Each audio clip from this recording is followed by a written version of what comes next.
The Return of Sherlock Holmes by Sir Arthur Conan Doyle. The Adventure of the Three Students. Part 2. 3 yellow squares of light shone above us in the gathering gloom. "Your 3 birds are all in their nests," said Holmes, looking up. "Hallo, what's that? One of them seems restless enough." It was the Indian, whose dark silhouette appeared suddenly upon his blind. He was pacing swiftly up and down his room. "I should like to have a peep at each of them," said Holmes. "Is it possible?" "No difficulty in the world," Soames answered. "This set of rooms is quite the oldest in the college, and it is not unusual for visitors to go over them. Come along, and I will personally conduct you." "No names, please," said Holmes, as we knocked at Gilchrist's door. A tall, flaxen-haired, slim young fellow opened it, and made us welcome when he understood our errand. There were some really curious pieces of medieval domestic architecture within. Holmes was so charmed with one of them that he insisted on drawing it in his notebook, broke his pencil, had to borrow one from our host, and finally borrowed a knife to sharpen his own. The same curious accident happened to him in the rooms of the Indian, a silent, little hook-nosed fellow who eyed us askance and was obviously glad when Holmes' architectural studies had come to an end. I could not see that in either case Holmes had come upon the clue for which he was searching. Only at the 3rd door did our visit prove abortive. The outer door would not open to our knock, and nothing more substantial than a torrent of bad language came from behind it. "I don't care who you are. You can go to blazes," roared the angry voice. "Tomorrow's the exam, and I won't be drawn by anyone." "A rude fellow," said our guide, flushing with anger as we withdrew down the stair. Of course he did not realize that it was I who was knocking, but none the less his conduct was very uncourteous, and indeed, under the circumstances, rather suspicious. Holmes' response was a curious one. "Can you tell me his exact height?" he asked. "Really, Mr. Holmes, I cannot undertake to say. He is taller than the Indian, not so tall as Gilchrist. I suppose 5'6" would be about it." "That is very important," said Holmes. "And now, Mr. Soames, I wish you good night." Our guide cried aloud in his astonishment and dismay. "Good gracious, Mr. Holmes! You are surely not going to leave me in this abrupt fashion? You don't seem to realize the position. Tomorrow is the examination. I must take some definite action tonight. I cannot allow the examination to be held if one of the papers has been tampered with. The situation must be faced." "You must leave it as it is. I shall drop round early tomorrow morning and chat the matter over. It is possible that I may be in a position then to indicate some course of action. Meanwhile, you change nothing. Nothing at all." "Very good, Mr. Holmes." "You can be perfectly easy in your mind. We shall certainly find some way out of your difficulties. I will take the black clay with me, also the pencil cuttings. Goodbye." When we were out in the darkness of the quadrangle, we again looked up at the windows. The Indian still paced his room. The others were invisible. "Well, Watson, what do you think of it?" Holmes asked as we came out onto the main street. "Quite a little parlor game, sort of 3-card trick, isn't it? There are your 3 men, it must be one of them. You take your choice. Which is yours?" "The foul-mouthed fellow at the top. He is the one with the worst record. And yet the Indian was a sly fellow also. Why should he be pacing his room all this time?" "There is nothing in that. Many men do it when they are trying to learn anything by heart." He looked at us in a queer way. "So would you if a flock of strangers came in on you when you were preparing for an examination next day, and every moment was of value. No, I see nothing in that. Pencils, too, and knives, all was satisfactory. But that fellow does puzzle me. Who? Why, Bannister, the servant. What's his game in the matter? He impressed me as being a perfectly honest man. So did he me. That's the puzzling part. Why should a perfectly honest man— Well, here's a large stationer's. We shall begin our researches here." There were only 4 stationers of any consequence in the town, and at each Holmes produced his pencil chips and bid high for a duplicate. All were agreed that one could be ordered, but that it was not a usual size of pencil and that it was seldom kept in stock. My friend did not appear to be depressed by his failure, but shrugged his shoulders in half-humorous resignation. "No good, my dear Watson. This, the best and only final clue, has run to nothing. But indeed, I have little doubt that we can build up a sufficient case without it. By Jove, my dear fellow, it's nearly 9, and the landlady babbled of green peas at 7:30. What with your eternal tobacco, Watson, and your irregularity at meals, I expect that you will get notice to quit, and that I shall share your downfall. Not, however, before we have solved the problem of the nervous tutor, the careless servant, and the 3 enterprising students." Holmes made no further allusion to the matter of that day, though he sat lost in thought for a long time after our belated dinner. At 8 in the morning he came into my room just as I finished my toilette. "Well, Watson," said he, "it is time we went down to St. Luke's. Can you do without breakfast?" "Certainly." "Soames will be in a dreadful fidget until we are able to tell him something positive." "Have you anything positive to tell him?" "I think so." "You have formed a conclusion?" "Yes, my dear Watson, I have solved the mystery." "But what fresh evidence could you have got?" "Aha! It is not for nothing that I have turned myself out of bed at the untimely hour of 6. I have put in 2 hours' hard work and covered at least 5 miles with something to show for it. Look at that!" He held out his hand. On the palm were 3 little pyramids of black, doughy clay. "Why, Holmes, you only had 2 yesterday." "And 1 more this morning. It is a fair argument that wherever number 3 came from is also the source of numbers 1 and 2, Watson? Well, come along and put friend Soames out of his pain." The unfortunate tutor was certainly in a state of pitiable agitation when we found him in his chambers. In a few hours the examination would commence, and he was still in the dilemma between making the facts public and allowing the culprit to compete for the valuable scholarship. He could hardly stand still, so great was his mental agitation, and he ran towards Holmes with 2 eager hands outstretched. "Thank heaven that you have come! I feared that you had given it up in despair. What am I to do? Shall the examination proceed?" "Yes, let it proceed by all means." "But this rascal?" "He shall not compete." "You know him?" "I think so. If this matter is not to become public, we must give ourselves certain powers, and resolve ourselves into a small private court-martial. You there, if you please, Soames. Watson, you here. I'll take the armchair in the middle. I think that we are now sufficiently imposing to strike terror into a guilty breast. Kindly ring the bell." Bannister entered, and shrank back in evident surprise and fear at our judicial appearance.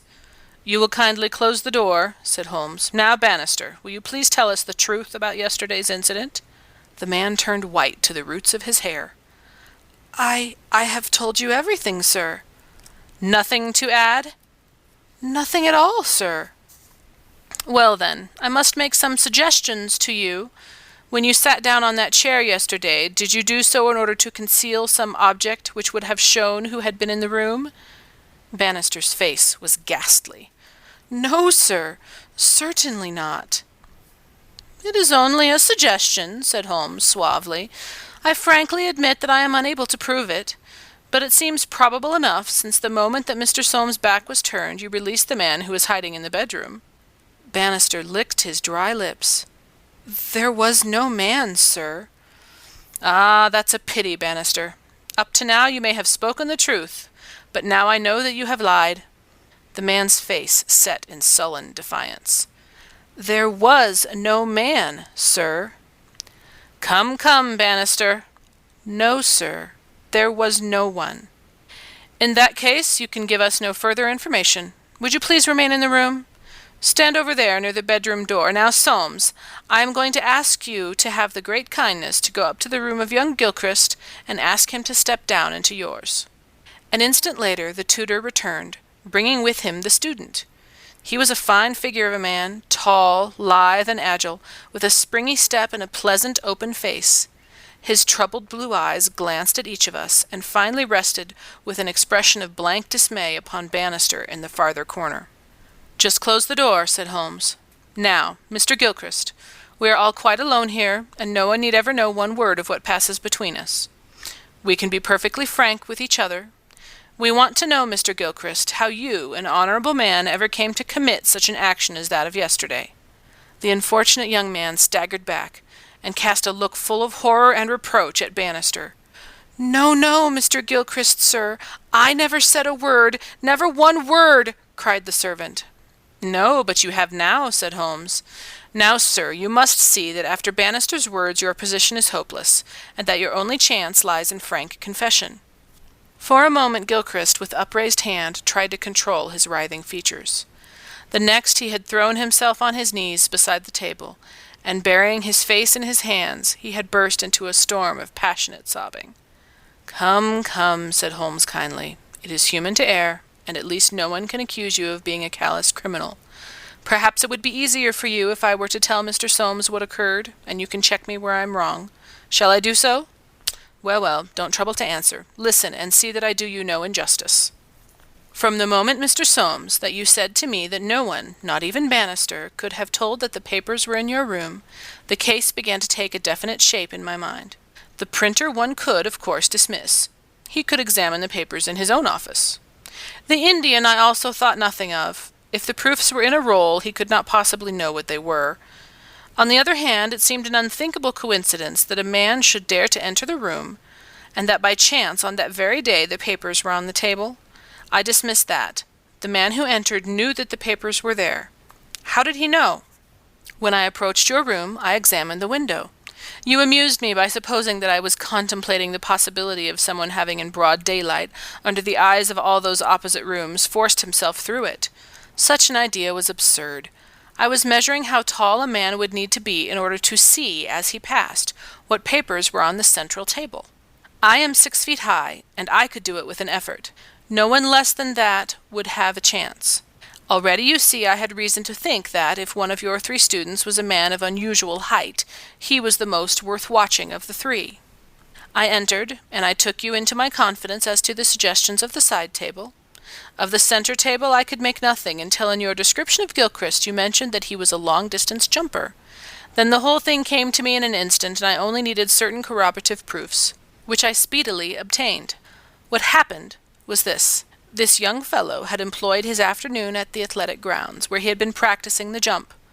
He returned, carrying his jumping shoes, which are provided, as you are aware, with several sharp spikes.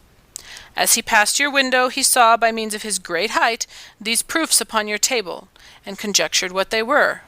No harm would have been done, had it not been that, as he passed your door, he perceived the key which had been left by the carelessness of your servant. A sudden impulse came over him to enter, and see if they were indeed the proofs. It was not a dangerous exploit, for he could always pretend that he had simply looked in to ask a question. Well, when he saw that they were indeed the proofs, it was then that he yielded to temptation. He put his shoes on the table. What was it you put on that chair near the window? Gloves, said the young man. Holmes looked triumphantly at Bannister. He put his gloves on the chair, and he took the proofs, sheet by sheet, to copy them. He thought the tutor must return by the main gate, and that he would see him. As we know, he came back by the side gate. Suddenly he heard him at the very door. There was no possible escape. He forgot his gloves, but we caught up his shoes and darted into the bedroom. You observe that the scratch on that table is slight at one side, but deepens in the direction of the bedroom door. That in itself is enough to show us that the shoe had been drawn in that direction, and that the culprit had taken refuge there. The earth round the spike had been left on the table, and a second sample was loosened and fell in the bedroom.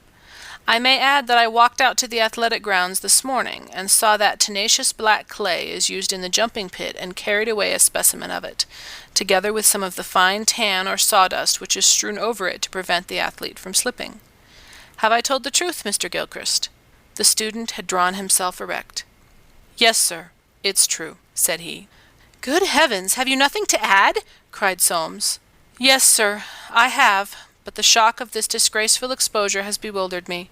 I have a letter here, Mr. Soames, which I wrote to you early this morning in the middle of a restless night. It was before I knew that my sin had found me out. Here it is, sir. You will see that I have said I have determined not to go in for the examination. I have been offered a commission in the Rhodesian police, and I am going out to South Africa at once. I am indeed pleased to hear that you did not intend to profit by your unfair advantage, said Soames. But why did you change your purpose? Gilchrist pointed to Bannister. There is the man who set me in the right path, said he. Come now, Bannister, said Holmes. It will be clear to you, from what I have said, that only you could have let this young man out, since you were left in the room, and must have locked the door when you went out. As to his escaping by that window, it was incredible. Can you not clear up the last point in this mystery, and tell us the reasons for your action? It was simple enough, sir. If you only had known, but with all your cleverness, it was impossible that you could know. Time was, sir, when I was butler to old Sir Jabez Gilchrist, this young gentleman's father. When he was ruined, I came to the college a servant, but I never forgot my old employer because he was down in the world. I watched his son all I could for the sake of the old days. Well, sir, when I came into this room yesterday, when the alarm was given, the very first thing I saw was Mr. Gilchrist's tan gloves a-lying in that chair. I knew those gloves well, and I understood their message. If Mr. Soames saw them, the game was up. I flopped down into that chair, and nothing would budge me until Mr. Soames he went for you. Then out came my poor young master, whom I had dandled on my knee, and confessed it all to me. Wasn't it natural, sir, that I should save him? And wasn't it natural also that I should try to speak to him as his dead father would have done, and make him understand that he could not profit by such a deed? Could you blame me, sir?"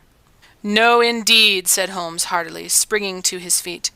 "Well, Soames, I think we have cleared your little problem up, and our breakfast awaits us at home. Come, Watson. As to you, sir, I trust that a bright future awaits you in Rhodesia.